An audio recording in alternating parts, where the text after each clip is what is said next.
लखनऊ में पराक्रम दिवस के मौके पर मॉक ड्रिल कार्यक्रम का आयोजन किया गया, जिसमें मुख्यमंत्री योगी आदित्यनाथ बतौर मुख्य अतिथि शामिल हुए, जिन्होंने लखनऊ पुलिस लाइन मैदान में युद्ध के हालात से निपटने के लिए आयोजित कार्यक्रम को देखा।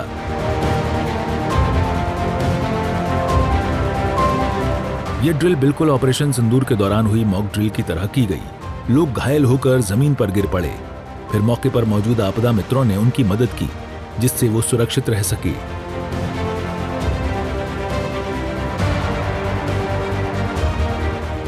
इसमें ड्रोन से हवाई हमले, बम धमाके किए गए, जिससे अचानक अफरा तफरी मच गई।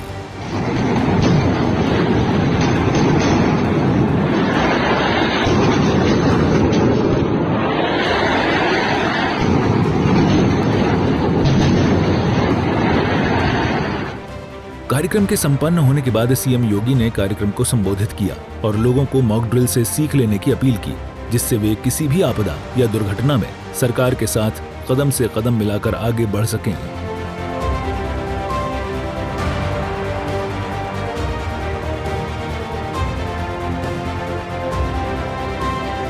यह किसी भी स्वावलंबी समाज का गुण नहीं हो सकता। स्वावलंबन की पहली शर्त होती है कि हम भी अपने देश के प्रति सोचें, हम भी अपने समाज के प्रति उस सोच को आगे बढ़ाएं जो सरकार के साथ मिलकर के उसकी गति को कई गुना बढ़ा देती है। और उसी गति को हम लोग आगे बढ़ाने के लिए नागरिक सुरक्षा संगठन से जुड़े हुए स्वयं सेवकों के माध्यम से इस अभियान को आगे बढ़ा रहे हैं।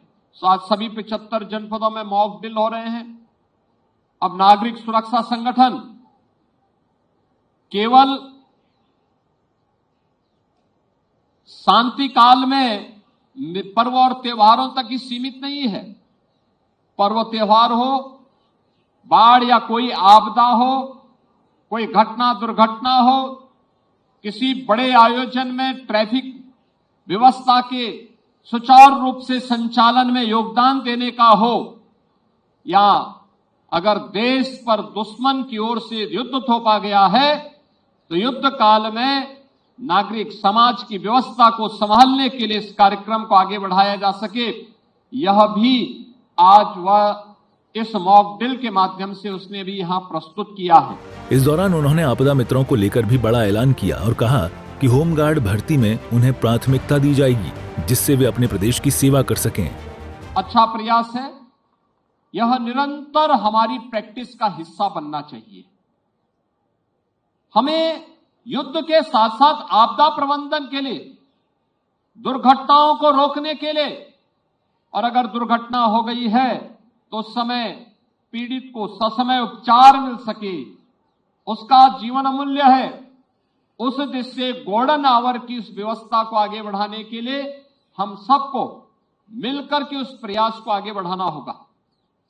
आज हम लोगों ने प्रदेश के अंदर एसडीआरएफ के माध्यम से भी आपदा मित्रों के भर्ती की प्रक्रिया को आगे बढ़ाया है, और हम लोगों ने कहा कि आपदा मित्र के रूप में जो स्वयंसेवक कार्य करेंगे उन्हें उत्तर प्रदेश में होमगार्ड की भर्ती में हम प्राथमिकता देंगे, क्योंकि होमगार्ड अपने जनपद के अंदर कार्य करता है। वर्तमान में 45,000 होमगार्ड की भर्ती की प्रक्रिया चल रही है, और हमने कहा आवश्यक होगा उन्हें हम आपदा मित्र के रूप में प्रशिक्षित करेंगे, क्योंकि फर्स्ट रिस्पॉन्डर के रूप में होमगार्ड स्वयंसेवक वहां पे उनका सहयोग कर सकता है। गौरतलब है कि 22 अप्रैल को जम्मू कश्मीर के पहलगाम में आतंकवादियों ने कुछ पर्यटकों की हत्या कर दी थी, जिसकी जवाबी कार्रवाई में भारत की ओर से ऑपरेशन सिंदूर को अंजाम दिया गया और पाकिस्तान और पीओके में स्थित आतंकवादी प्रशिक्षण शिविरों और बुनियादी ढांचे को नष्ट किया गया, जिससे उन्हें सबक मिल सके। हालांकि पाकिस्तान ने इस ऑपरेशन के जवाब में भारत पर ड्रोन अटैक किया, जिसे हमारे सुरक्षा बलों ने नाकाम कर दिया। ब्यूरो रिपोर्ट, सूर्या समाचार।